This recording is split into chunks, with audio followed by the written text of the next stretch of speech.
afternoon and welcome to Artist Revue. It's the end of the month of June.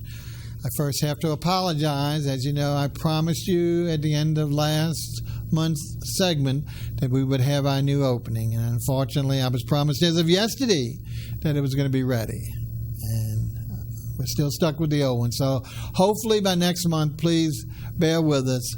We're going to have a brand new, great-looking opening there dedicated only to the Artist Revue show, and a separate one for our sister show. We'll talk about that at another time. But anyway, we're in the throes of heat, unbelievable heat, extreme heat. This is August heat, and it's only in June, so we really got some suffering. But interesting enough, and when we get to see it, you'll see that today's artist will have a cool perspective on the heat, and particularly how he translates to painting. And we want to go ahead and welcome to the show Thomas Berger. Tell me what it is, Thomas.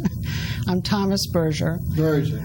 And Thomas was explaining at the beginning of the show that although his name is spelled something like the way I mispronounced it, he's from another area, not too far away, and that's the obviously the vernacular and the pronunciation. Whereabouts do you hail from? I live in a little town called Plaquemine, which is in West Baton Rouge, which is near the bridge in Port Allen. Yeah, well, I want to clarify, us New Orleanians who don't know a lot of geography, I always thought Plaquemine, the town, was in Plaquemine, the parish, but we learned that's not true at all. In other words, really, Plaquemine, the town, is on the east. Well, that's the west bank of the river in Baton Rouge, near Port Allen, huh? Correct. Excellent. And but you mentioned you also have a place here as well, so you get to sample both the not rural, but the small town and the larger town, huh? Yes. I have what you'd call a city home and then a country home. Very And nice. I moved here to New Orleans 5 years ago to take on an apprenticeship for art conservation. And then Katrina, afterwards, I decided to relocate to Plaquemine, which is still a front porch community, and I like that. We haven't been that in many years. People wanted, but well, tell me about your restoration. Now, we don't want to focus too much today because we want to really see your actual art. But what type of stuff have you been doing since Katrina for restoration? With Katrina, I've noticed that most families are wanting some of their camps to be painted, or landscapes, or even some of the historic architecture within the quarter. So I used to set up in Jackson Square, and then I moved on to start doing the Arts Market of New Orleans. And I think I consider it one of the best art markets in New Orleans. Now, Arts Market, as folks know now, we have so many as part of our recovery. Almost every neighborhood has some type of art festival, including all the other things on a Saturday during the month. Which one is the Arts Market of New Orleans? The Arts Market of New Orleans is located in Palmer Park. We exhibit there the last Saturday of each month. Right. And we started out with 50 vendors and talented artists, and now there's over 100. Now, do you know, since you're from out of town, did you know what the Arts Market of New Orleans was formerly called and where it was formerly located? I think it was called the Uptown Arts Market. It was originally the Mid-City Market on the corner of Canal and Carrollton. What happened when Katrina, it was extremely popular. In fact, it was just a small lot, and the neighbors would get so upset because the parking was so bad, and that's a busy intersection because it got to be so well attended. It was really not our first. The first market we had is still existing. That's in Bywater, and that's the oldest market. But Mid-City got to grow to the largest. So following Katrina, they moved it out to City Park, where they had a lot more space. The problem is, because of City Park's rundown condition, it really didn't draw the crowds that it needed. So they moved it to Palmer Park, where it's perfectly suited. It's a great park, a lot of space, and it really is probably the largest of all the markets that we have today. Now, before we get into it, you also mentioned, in addition to being, and so let's see, so is it this weekend that you'll be there, or is it? This weekend I won't be attending since I have work that's currently being exhibited at the Well, Great that's what I say. Artist Collective. You have another actual exhibition going on. Let's talk about that. I approached a gallery owner in the quarter at 815 Royal Street, and that was Sandra Mann, and she was interested in my screenscape paintings. Okay. He's giving you a little teaser there, but go ahead. And so when did you start? Oh, has it started yet or not yet? It has started, and I do have work there currently. Okay. So presumably there are normal hours like during the weekdays and maybe Saturday as well that you could... During the hot months, they don't want to open up until 10, but they are open sometimes until 8. That's morning for galleries. Yes. Yeah. But do they still open in the evening or just till 5? Until about 8. 8, okay. Sandra's good about Great. staying late. And how long, and what was the address on that again? That was 815 Royal Street. Royal. Oh, okay, great. And how long is it scheduled for the exhibition? Until they're all sold. Oh, well, and how many pieces do you have there? Right now I have 5. 5. Well, that could go well. Okay. And one last thing before we'll come back to some of these things, folks, during the show. So for those who want to jot down or want to get the information, some of Thomas's work, as well as all the information about his restoration and his work, are available on the, of course, on his website, www. What is it again? T as in Thomas, L as in Lion, B as in Boy, artrestoration.com. That's all one word. TLB, not TLC, like everybody 10 to 11 can. TLB, artrestoration.com. All, no spaces, no hyphenation, nothing, right? Correct. Okay, great. So any time of day you want to bring that up, you can start looking. Now, we've been kind of teasing you, even though Thomas has kind of leaked out. Anything else you want to say about your art without getting into specifics yet? Because then I'm going to start that. I'd say just or about go your ahead. Interest in art itself and getting into the art world. Well, my interest in art was from my grandfather. He was German-born and studied at the academy in Germany. And after the war, he didn't quite catch on to the English language, but he could still paint very well. And I would sit next to him in his studio and paint alongside with him. Fantastic. Great. That's great training. Yeah. But I bet he pronounced it burger. I bet that good old German's not going to pronounce it with that Baton Rouge accent. Anyway. Okay, folks, we want to show you something. This is kind of a teaser, as we mentioned. I don't know. We got to look at this. Look at that. What is that? First of all, it's dirty. It's funky. It's a wooden frame with screen. We know this all around our city, don't we, huh? We know it as protection from those little monsters that come and bite us during the summer. But the important thing is, could you believe this is a work of art, especially with me in it right there. You see, that's a beautiful framed portrait right there. Yes, and that's what Thomas does. As you heard him call, he calls them screenscapes. He actually is reusing and maybe fabricating new ones, I'm not sure on that, screens of all different sizes and actually creating paintings, acrylic paintings, I believe, but we'll find out that detail as well, on these screens. So you might say, oh, that's a fad. I think by the end of the show, you'll be convinced that it's not a fad, that the quality of the work here is as detailed as a true portrait, whether it's done in acrylic or oil. So it's just amazing. And I'm going to give one real example to show you how difficult this is, because the very first piece of art I collected from an auction when I was 16, I got it from my mom, very sentimental. And it was an oval painting. It looked like a black and white pencil of a very famous old master's, I won't give a painting, but anyway, a lady at the bath. And the thing is, we didn't find out till we came home that the print was not on paper or on canvas. It was actually done on nylon, like nylon stockings. And to see how this was done, how this was actually, the amount of work and detail we only saw when we had to have it reframed. And it's just phenomenal. So I really began an appreciation of those who can work in beyond the normal media, and especially in this detail.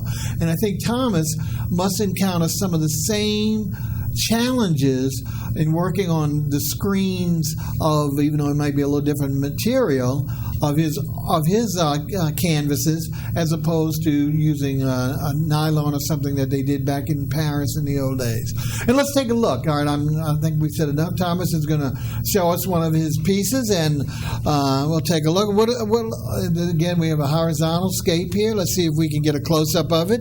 And why don't we start describing? It's in a beautiful green. Well, I guess you painted this frame. This was a screen. This was a screen. Okay. And some people think I just grab these transom screens and start painting. Okay. But I have to clean them with bleach, sometimes restretch the screens. But I use the original screen as much as possible. And I sort of call it my green art because I try to recycle what was once used. Ultimate in greenery, huh? In recycling. Now, you say you actually bleach the screen, obviously, to get all the impediments and everything else off it. Yeah, but other than that, do you paint the screen like a white or any background color before you start? The screen stays just as it is. Natural. And I use acrylics and sometimes oils, just depends on my mood. Okay. What I try to do is try to capture the feeling of you looking through a screen onto a landscape. Cool. So this particular, and most of these, are from the transom windows that were above the doorways. Yes, that's I was going to say. This looks like a transom window, Right. the size. So sometimes I get some that are arched or oval. The ones that are oval are the oldest ones because they date back to 1830. Right. Now here, again, you painted the frame, though, right? Obviously, a lovely kind of more screen to go. And the subject matter, let's talk about the trees. Subject matter is the Tree of Life, which is the oldest tree in Audubon Park. Some think it might be over 400 years old. And I recently talked with an elderly man in Plaquemine that told me how you can measure or how old the tree is by measuring 4 feet up and then around the tree, and you'll take that measurement in inches and divide it by 1.2, and that's how you come up with the age of the tree. Well, thank goodness they found one other than ever cut the tree down and count the rings. In my day, I said that's a terrible way to determine the age. So you're saying they actually go 4 feet off the ground. Off the ground. Use some kind of measurement, and then multiply that by a formula of 1.2. And that tells how many years. How old the tree now, is. the tree, where about in City Park is this particular, in relation to maybe the museum or something, someone who wants to actually go see it? I know a lot of people are very familiar with it, but just to be sure. Yeah. The Tree of Life is in Audubon Park. Audubon, I'm sorry. And it's just past the horse stables. So sometimes people barely catch it or go by it. But now the stable's still where they used to be post-Katrina? Because, you know, they've moved the golf course and stuff. So is it still in the same area? It's still in the same area. Good. Okay. Well, it's a beautiful thing, and I'm hoping you can get the, again, because some of the paintings come off somewhat dark because of the screen, and of course, I think hopefully you're getting the full value of the color because it's really beautifully done. All right, so that, did we say the size in that about? It's about 18 inches by 24 inches. Okay, we're going to a larger piece now, and here's one where looks like I don't know if you use maybe the natural painting of it, because it looks like typical white painted trim on a local home. It's an off-white that I use. Okay. Because I noticed that most of these screens were created in the 30s, and those typical colors were off-white or sometimes even a green, a dark green. Right, dark green. In the French Quarter, there's a color, if you go to a paint store, and if you say French Quarter green, that's it. they know Everybody what you're knows talking about. It's a green and a black, basically. Correct. Kind of. Okay, let's talk about this. So was this a transom too? No, this was a transom too. A little larger than the other. So what size do you think this is? This is probably 24 by 18 or 22. Okay. And what's our subject? Again, a beautiful, not forest, but park. Which park is this? I think this might be City Park again, one of the lagoons. One thing I want to bring to everyone's attention, when I was staying in a hotel after Katrina, I was fortunate to be in the same hotel as the owner of Helenet, which was Alan Purwin. And he took me and another friend to see our homes and New Orleans after the flooding. Oh, wow. And we rescued some dogs as well. So So you And doing great work. but I remember seeing City Park and the museum were surrounded by water. It must have been awful. Yeah, because I mean, not that anyone is. Yeah, everyone has the vivid memories, but I really don't think that one has been shown that much. Actually showing pictures of a museum surrounded by water. So Right. that's an unusual one. We've all seen the typical street water in many locations, but I really don't remember seeing it. And of course, the aftermath of what the park has been just totally devastated, Right. all of its magnificent trees and all. So you did, again, when are we talking? Was this done post-Katrina? This was done post-Katrina, because I remember when I first came to New Orleans, I always liked going to see the duck pond and watching the cranes, and plus visiting a museum, because my art instructors always told me, keep looking at art, keep getting inspiration. So I love the willow trees and the flowers that are coming back around that little lagoon. Right. There's just beautiful shades. The sky is just magnificent. I think the white, I'm hoping everyone agrees, the white shows, for the camera, it shows it up a lot nicer. Yeah. The first one, it blended in so well and dark, and it really made it look darker than it is. This really brings it out with the white. Now, I noticed the back is sealed with some type of cloth and also make it very, very nice. What do you do there to protect it further or to keep it stable? I do that mostly to make sure that your wall color doesn't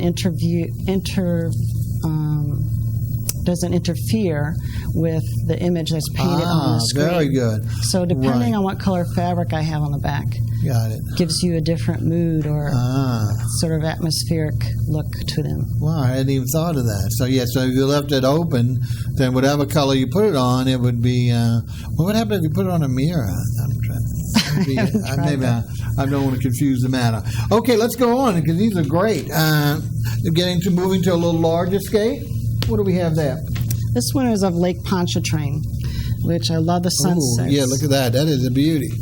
So I usually, going back and forth between Baton Rouge and New Orleans, I see this a lot.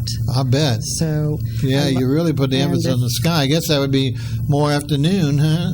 Well, this is more towards evening, just before the sunset. I meant right near sunset. So sometimes when there's a car accident, I'm out taking pictures on the bridge. You notice, you can see it's really showing up well. This one is really so vivid, just a beautiful. Look at those cumulus. I guess those are cumulus. I probably get the wrong name from the meteorologist. I call those cumulus clouds, or maybe stratospheric ones, whatever, stratus ones. They go all the way up. They're going way up into the high heavens, and just a magnificent waterscape reflecting the trees, the lake, trees, and some of the marshes. Some of the marsh areas. Now, do you title any of your works, or no? You just I do title them on the back. On the back. And I sometimes like to do a series of paintings as well. So, like, I have my Live Oak series, and then I have City Park series, or Bayou Blue series. Okay. So this one would be called the I-10 series? Just teasing. Anyway, this is a very large. What would you estimate the size on this? This one, again, is probably 24 by 22. Now, this wouldn't be, that couldn't be a transom, huh? That's got to be more like this is an old porch screen. Porch screen. But I think originally it may have went vertically. Okay. That's what I was saying. Maybe it stood up vertically instead of horizontally. Right. But still, it's just a beautiful painting. And you say so far these have all been acrylic. Acrylic, and I've had some in oil as well. Okay, but I mean, as we paint in oil, as we display in oil, let's talk about it, and we'll see if we can see, I doubt it, any difference. Maybe we will here in the studio, but I'm not sure if it'll show up that well on the screen. Okay, let's go back into another long vertical one. This one with a natural frame. I like this very, very much. And what do we have here? This is a beautiful panorama. Yes, that one stays outside my patio. Oh, so this is we have a cover, yours. Yeah. And what do we call this one? Where is this? This is a very familiar scene that you would have seen maybe 100 years ago on Plaquemine Bayou. Everyone talks about the camps that they had, and now some of them have become homes. But this one, I wanted to kind of capture someone that's staying in the camp overnight, and in the back of the camp, you see the little outhouse right beside it. Yeah. So that lets you know back then, no indoor plumbing. And this is something that you'd probably see when you were in your P row. going down the bayou, or your flatboat. I tell you, going to being an auction addict, especially in art, Louisiana scenes, and other places too, but certainly the swamp areas and stuff like this are some of the most sought after, certainly by its citizens, but even by many of the folks outside. So I think you've really done a lot of justice. Like this area I wasn't familiar at all, even though it could be any march, but that's great for you to be able to identify particulars for us, because, I mean, unless people had been to that particular march, just a different look than some of the other ones that we've seen. You know? It's something that people need to know, that how the Louisiana landscape is changing, not just because of hurricanes, but development as well. People are now taking, especially in West Baton Rouge, developers coming in and changing old sugarcane fields into gated communities. Yeah. So that landscape is changing, and we're losing a bit of Americana and some of that nostalgia of having wide open spaces. And I'm shocked post-Katrina how Baton Rouge has. I mean, it seems so close. It's almost like a neighboring community now, right? And because these gated communities start so close to New Orleans there, really. Right. And what's interesting, I get people that sometimes they'll stand in front of this and they'll cry up in front of it. Really? So I had to kind of take it out, because once you hear these people's stories about how they lost their camps or their homes that were in their families for over 100 years. Yeah, it gets very emotional. It gets very emotional, and it was just. Okay, well, we don't want to bring that kind of sentiment, although it is a beautiful piece. So let's take now, folks. The director's going to, if he hadn't already, put up the phone numbers for you all to call. We're talking to Thomas Berger, who is kind of one of a kind. I've never seen this before. He does screenscapes with either oil or acrylic on our natural screens, mainly recycled screens from the homes, camps, etc. of Louisiana. And you're going to see it's not just we're showing you a lot of natural landscapes and waterscapes, but you're going to see to the extent of, and that's what I've been trying to tell you, that these are just as detailed as a art and oil or acrylic that you would see on canvas, or on wood, or on slate. It's amazing how he's able to do this on screen. So like I said, it really don't appreciate it, because you're just appreciating the art, but until you actually see it up close, one-on-one, is when you can understand it. So if you wish to call and speak to Thomas about any of these or about his technique, please do during the show, and we're going to go back over again where he's exhibiting, and of course the markets where he shows as well, so you can actually come and meet him in the flesh and see his work as well. Let's go on again before this is moving away, maintaining some landscape in the background, but bringing it more to me. I just find this a real romantic, kind of almost an Italianate master painting done. It's just beautifully. Talk us about these doves. I guess they're doves. I'm hoping they're doves. And it's really, really pretty one. I tried to also find inspiration in old master still lifes, especially French still lifes. There you go. So I knew it was either Italian or French, so I'm pretty good there. Yeah, you got a good eye. So I'm trying to show people here that I can pretty much paint anything on the screen. So I have a love for birds and nature and as the camera gets closer, we're going to see the level of detail. Like I said before, you're always just trees, but now you can see the realism and just the fine line of birds, the feathers, the eyes, the beaks. Same thing when we pan over to the flowers. But go ahead, didn't mean to interrupt you. Tell us what else. So I've done some art restoration for different antique shops in the quarter, so I see a lot of these. And I thought, well, why not try to paint one on the screen and see what happens?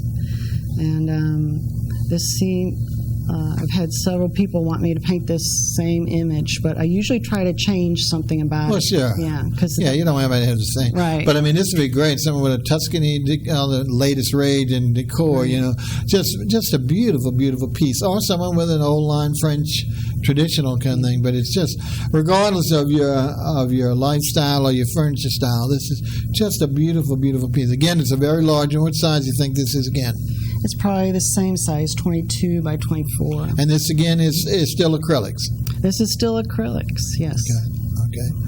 very muted, but at the same time, when you get close to it, as you see on the thing, the colors didn't resonate. So, but you're going to see, and that's the first couple of ones I saw when I first met Thomas, were the same muted stuff. And I said, well, it's really nice, but can you do anything vibrant? And I think you're going to see that coming up with the next, you're going to hold them together. All right, let's take a look at this next duo that Thomas has. And why don't you tell us about these? Are small. Now, these are not framed. These are gallery wrapped, which people don't know what gallery wrapped is. That means, if I'm seeing correct, that means you painted it all the way around? This is still painted on the screen, but it's stretched over a painted canvas. Okay, so the screen is on canvas. I toned the canvases, okay, but the image is painted on the screen. So I've had some clients that say, well, I don't have any screen windows or doors. So I said, well, do you have something left from your home that you can use as a frame? So some people have been using weatherboards or beams to create a frame. So this gives them the option of having a screenscape, but sort of stretched differently. These 3 trees are from the Wilbert compound in Plaquemine. Oh, okay. And so wait, that's not here, huh? Right. And Johnny Wilbert talked about these 3 trees. This one right here being Charity. Okay. And the other one that's down on the left is the Tree of Hope. And next to that one is the Tree of Faith. So the one that's actually reclining is Hope? That one is Hope. And Faith is a standard one on the left? Is the next one. Wow, Faith, Hope, and Charity. And these are all in the same compound, you say? These are all the same compound. Mr. Johnny Wilbert is 82 years old. Mind is still sharp as a tack. And he's the one that can date any tree in Plaquemine. And he was telling me that most of the trees in Plaquemine came from Charity. And he always said, if you can follow those 3 words of inspiration, charity, hope, and faith, that you can get through anything in life and be a success at anything in life. Right. So I really pay attention to those 3 words in my work as well. Okay, now let's talk about the size. Since they're together, it's hard for maybe people to decide. But what do you think? These are smaller pieces, obviously. This is probably,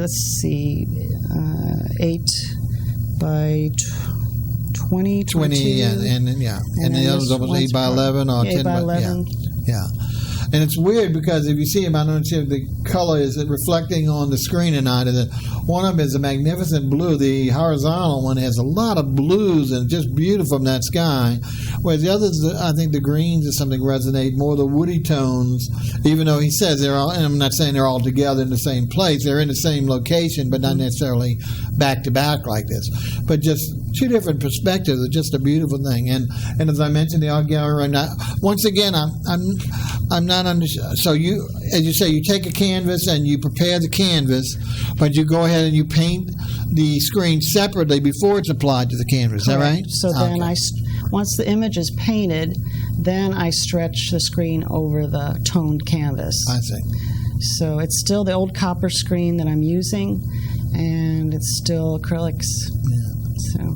So most of the screens in those days were made from copper, is that what you're saying? They were either copper or brass. As you got into the 50s with aluminum being used, somewhere aluminum screening. Yeah, well, aluminums were the new. But there was no, I thought there was some with iron, but there's no iron. It's just copper and brass. There might be iron, but I haven't encountered any yet. Okay. Well, we got one more in this series, and again, we're talking to Thomas Berger. Berger, I'll get it. From New Orleans and also from Plaquemine, who is a screenscape artist. He does his work on predominantly recycled, but we saw where some folks didn't have a transom or anything to give him or for him to use, so he was able to take it and recreate it, still doing his work, his art on the screen, but then transferring it to a canvas, which makes it a lot more palatable, I guess, for most folks. But the au naturel look of this is really making it distinctive. Now, this one is really something you'll recognize. This is definitely like either a cabinet door or an old-time screen that opened up and has its knob. And why don't we talk about this particular one? This one was to an old pie safe.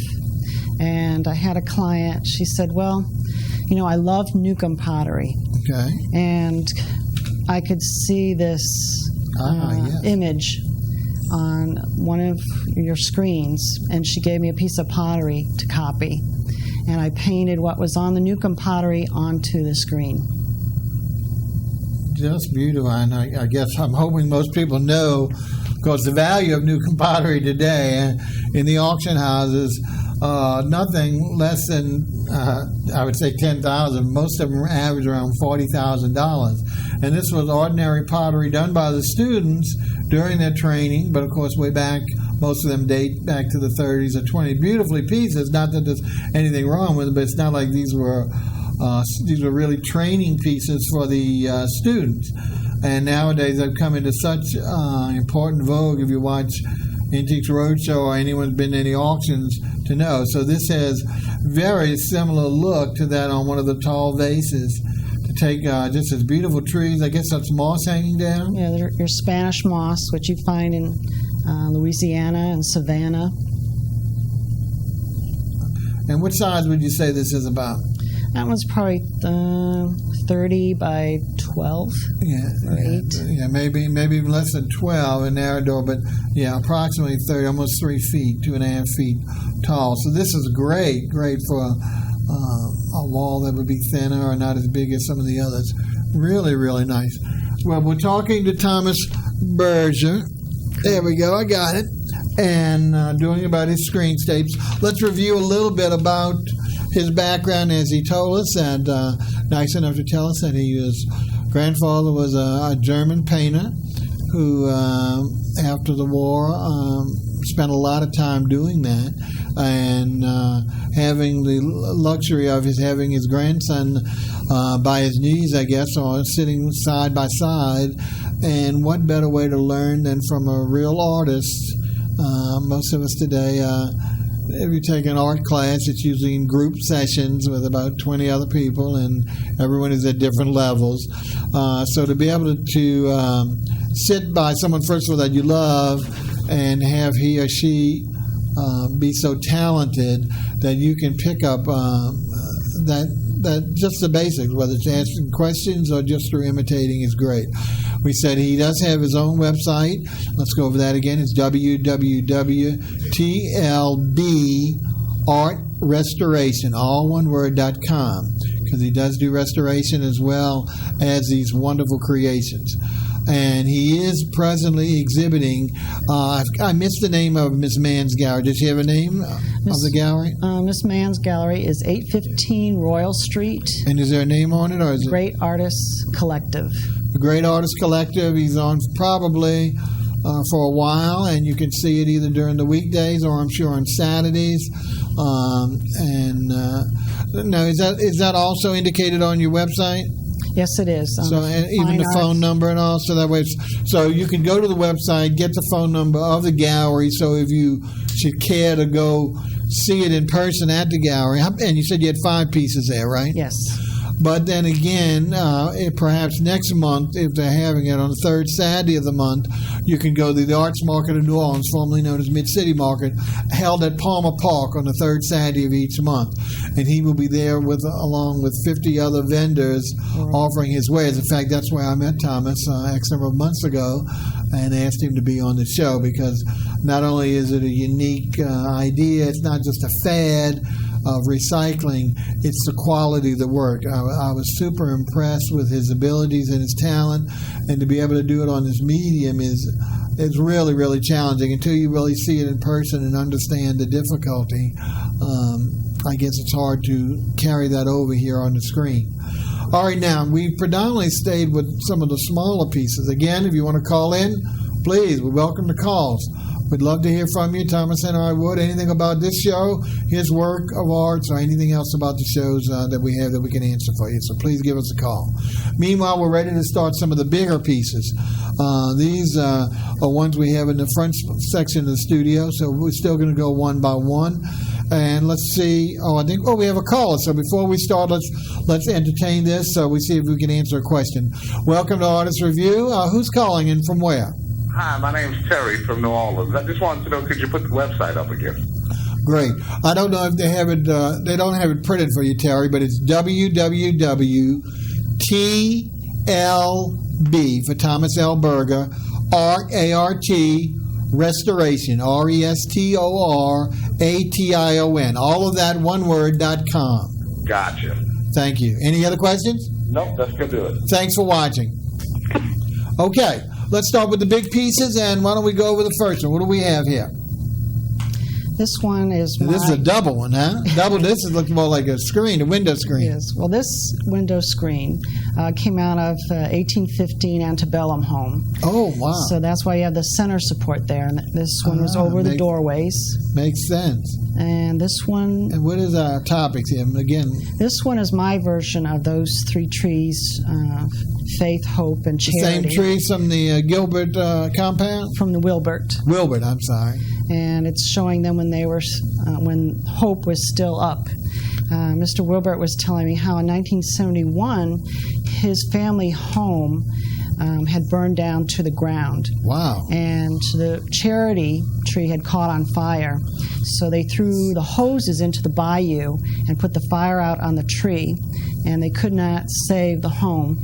But they were able to find another home and move that home to the compound and sort of resurrect the family. So they home. kept their property. Basically. Yes, they did. But unfortunately, the tree didn't survive. The tree did survive. They did put it out, and you can still see the char marks on the trunk. So it's still growing, even though it's on the horizontal position. No, the horizontal is the tree that of was hope. Oh, okay. So it's charity. So charity burned, but did not burn enough to cause destruction. Right. But what caused, do you know, Hope's demise or Hope's unusual position? I think it was a storm that brought hope down. But it's not growing anymore. It's just... No, it's just the trunk of the tree, which has Virginia creeper growing on the trunk of it. So Mr. Wilbert was telling me that in the fall, you see this wonderful vine of red growing on the trunk. It gives it some color. Yes. Excellent, excellent. And again, let's tell the people approximately, again, these are two, but set into one. About what size would you think this is? This is pretty big. This is probably 36 by 20. 36 by 20, maybe? Yeah, okay. 3 feet, at least 3 feet, if not longer. So this would really command some space. What I wanted to ask you also before we move on to the next one is, what would happen if you, of course, maybe you answered earlier about having these backings, but what would happen if you actually hung these in either a window or in the sunlight, on a porch or something like that? Would the sunlight damage the painting? The sunlight would fade. Yeah, so we really didn't want to do that.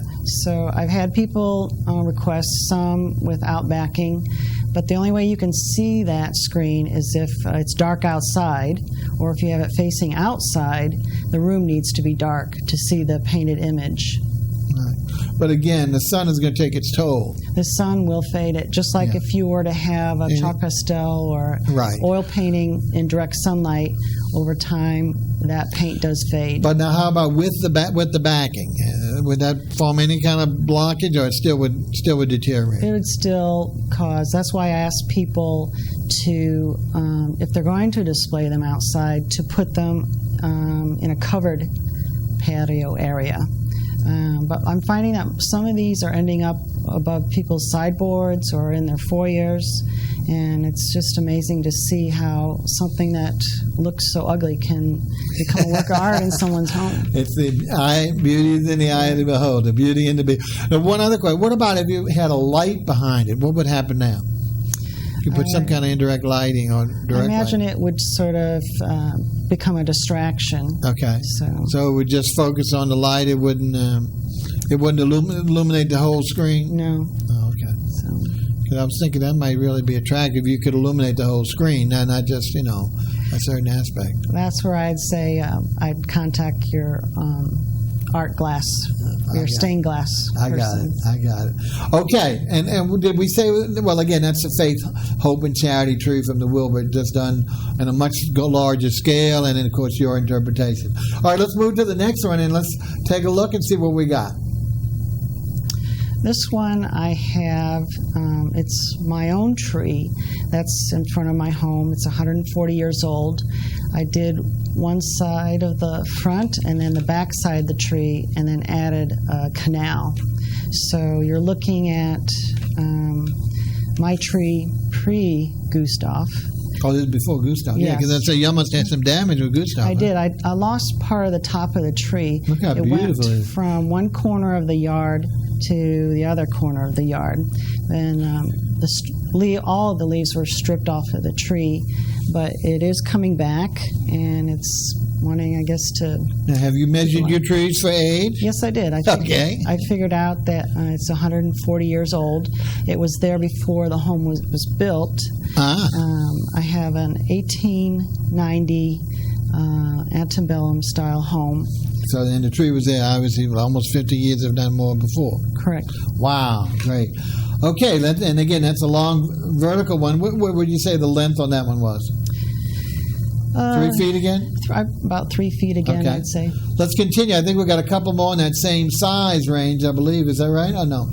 Where are we going with it, Mr. Director? Okay, here we go back to another double screen like Faith, Hope, and Charity. What do we have in this? This one is New Roads, Louisiana. New A lot Roads. of people have their summer homes, and now some have Now, is that permanent across the homes. river, too? It's closer towards, I think, Gonzales, New Orleans. Okay, all right. So I've been there once, but the way I got there, I didn't know where I was. So I this just totally one, misunderstood how I wound up. Anyway. this was done in the fall. Okay. Because the light changes, Oh, and yes. you get more blues and Yeah, gold definitely a lot of colors, blue, huh? pinks.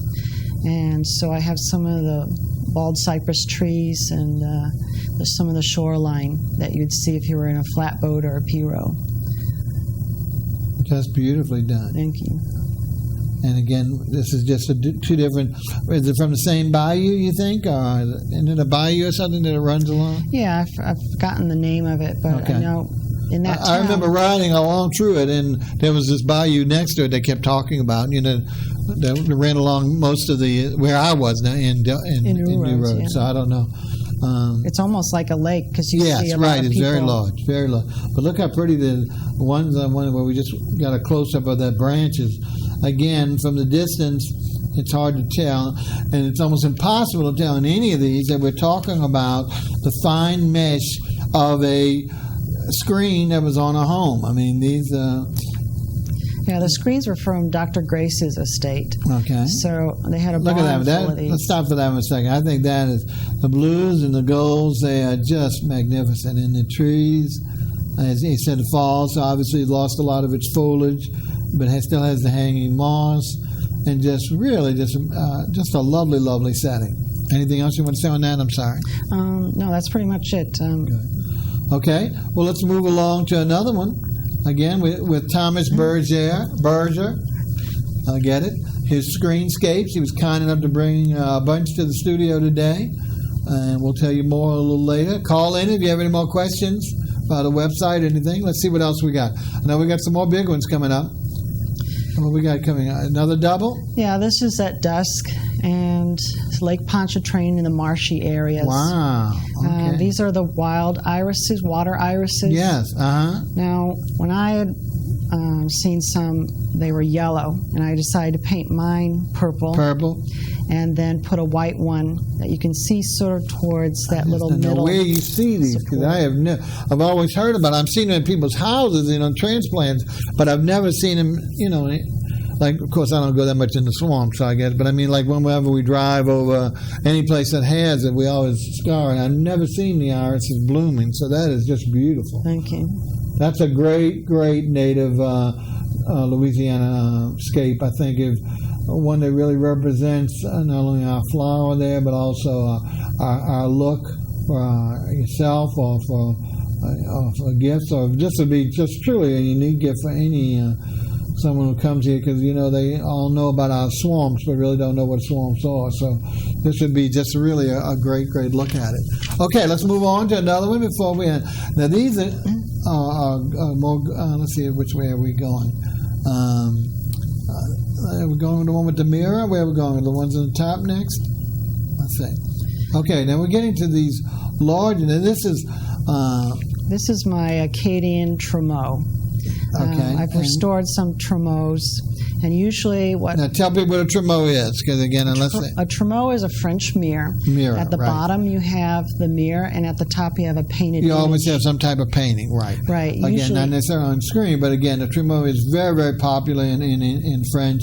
And again, we are showing the beautiful scene. What's the scene on top? It's just beautiful yellows and greens and blues. This scene is the duck pond at City Park. I just edited out the little house that you would see next to the shore. Mm-hmm. And now, did this originally have a mirror, or you inserted the mirror? I inserted the mirror. Okay, this was normally just a double screen. I tore screen. out the screen, and then there's a wonderful glass company in Plaquemine that helped me with this. So you see, folks, this is great. So this is something just be beautiful for those who know about tremeau mirrors. I mean, it's just really beautifully done in the representation, but done in Louisiana style. So this would be great. I mean, with all our emphasis on the country look and the return to our roots, and this would just be a beautiful, beautiful piece to hang in anyone's home. Okay, what else we got? Let's see what else we got. I know we got a couple more, and then we'll talk before we close up. I think we got. Before we move in, as I said, the detail is so much. We saw that on a few of the, of course, it's on all of them, but we saw on the